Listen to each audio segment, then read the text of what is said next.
This is Adam Walton on BBC Radio Wales, and I think that record met the approval of our next guest on the programme. What if everything we knew about the world was a lie? Would we be able to perceive the truth if it was shown to us? Ancient civilizations, hyperdimensional realities, DNA changes, Bible conspiracies, which are true and which are deliberate disinformation? Laura Knight-Jadczyk says she has the real answers, and believe me, if you read a book, The Secret History of the World and How to Get Out Alive, you'll know that the truth is far weirder than fiction. And Laura joins us now from our Paris studio. Welcome to the programme, Laura. Well, hi, thank you for having me. First and foremost, Norman Greenbaum's Spirit in the Sky. I believe you enjoyed that. I love that song. It's one of my favorites.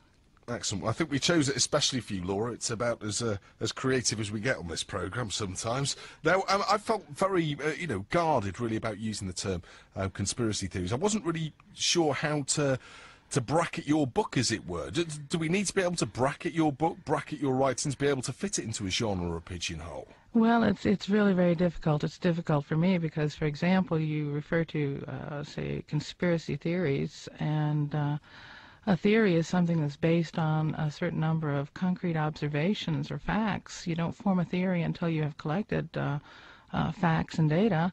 And if you'll notice, I've got 15-page bibliography in there, maybe 16-page, that includes the literature that I went through in order to collect the data that is included in the book. The book is heavily footnoted.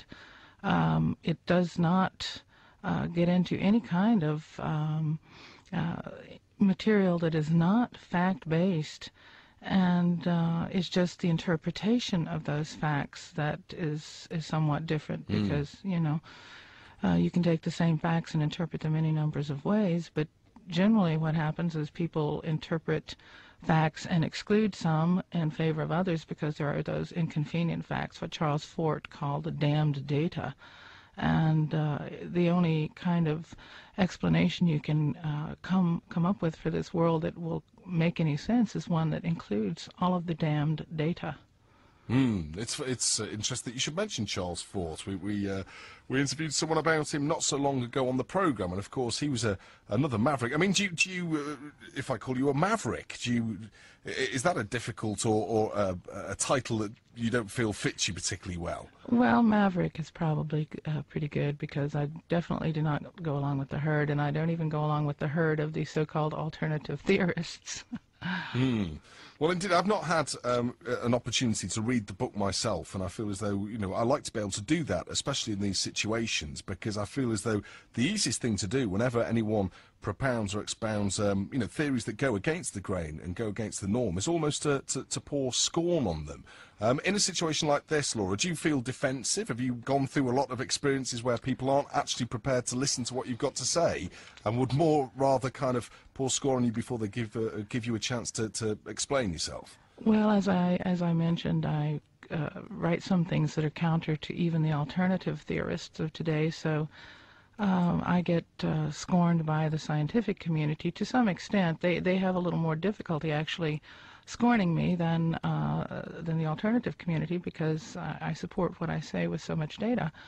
But the alternative community, of course, it was quite a surprise to be so viciously attacked by those types of people, and also the so-called New Age community. And then, of course, naturally, the religion, the religionists, Christian, Muslim, Jewish, it doesn't matter, because they're all based on one single document, which is the Bible, and I pretty much dissect the Bible in this book and explain things in ways that are more comprehensible, and it's not even a new way of approaching this sort of semi-legendary, semi-mythical material. It's something that Mircea Eliade, a historian of religion, did many years ago, and I quote him extensively, as well as other historians of religion. So it's so I get attacked by people who are in religions, people in the New Age, people in the scientific community. Although, like I said, the scientific community pretty much leaves me alone. Well, they appreciate the rigorousness of your work. By the sound I have of things. I have a lot of scientists who are fans. Actually, some of them covertly. They will write fan mail to me, and ask me please not to reveal the fact that they enjoy my book so much. It's funny, that's a lot of the correspondence I get doing this programme is along similar lines. I wonder why. Now, as far as the book itself is concerned, it is an attempt to, well, not an attempt, it rewrites human history. So it's difficult for me, as the interviewer, really to focus in on any one point where you could perhaps give the people listening an insight into the dramatically different way that you interpret the facts that you mentioned earlier. So is there perhaps a best part of history where we could start? Well, the fundamental thesis of the book is that our reality is projected or embedded in a higher or hyperdimensional reality, and that what we perceive with our senses, the 3 dimensions of space and 4 dimensions of space and time, are not all there is, and that even when we try to measure things that come from these other realities with our limited 3-dimensional instrumentation, they fall short. You can't even go there.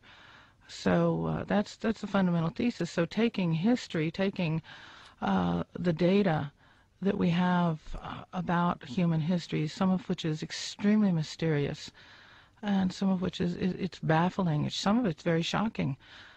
Putting it together, you begin to see a pattern, a flow of something that enters and exits our reality in a way that, if you're familiar with the story Flatland, where the plane being, where the fingertips are put on the plane, and what you see on a plane are round circles.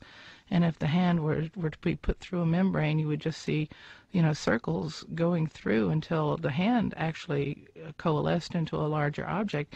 But to the beings of the membrane, it would never be anything other than a circle that, appeared and disappeared in time. So, our reality is something like that, and that there are denizens of this other reality that are perceivable to some people through history, and they've, down through history, they've referred to them as gods or goddesses or, forces, beings, whatever, and they ascribe to them powers, appearances, based upon how they read them. I don't think that they necessarily are amorphous either, and that's where the New Age community has completely gone astray, by thinking that anything outside of this reality must be amorphous, must be a spirit. It doesn't have to be a spirit at all. Just a slight shift in the dimensional reality, and you have a completely other reality that is as physical as our own. Okay, now, Laura, from the point of view of the basic science really behind this, the idea of parallel universe is obviously one that's very common amongst physicists. I believe your husband is a well-renowned physicist as well. So, at least from that particular foundation, there would appear to be great scientific support for your theories. Why is there then resistance from all of the bodies that you mentioned if this could, if this is almost explainable? Well, as I said, people who are attached to their religion don't want a rational explanation for what happens. People who are attached to the New Age is really little more than a variation on the old standard religions. I just call it New Age fundamentalism.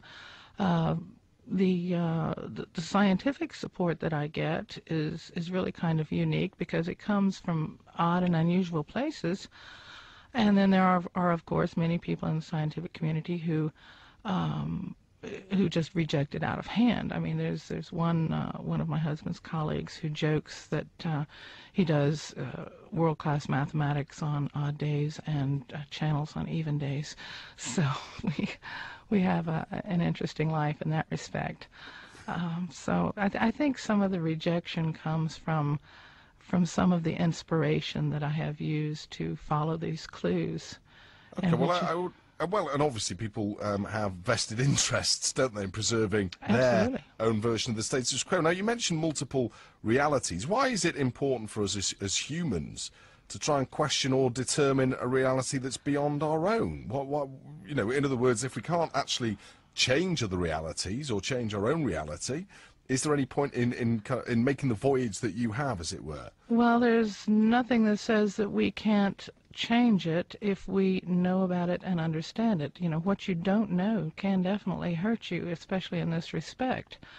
One of the things that really got me going many years ago was that I would read these so-called conspiracy theories, and I would follow each theory as far as I could follow it, following a paper trail.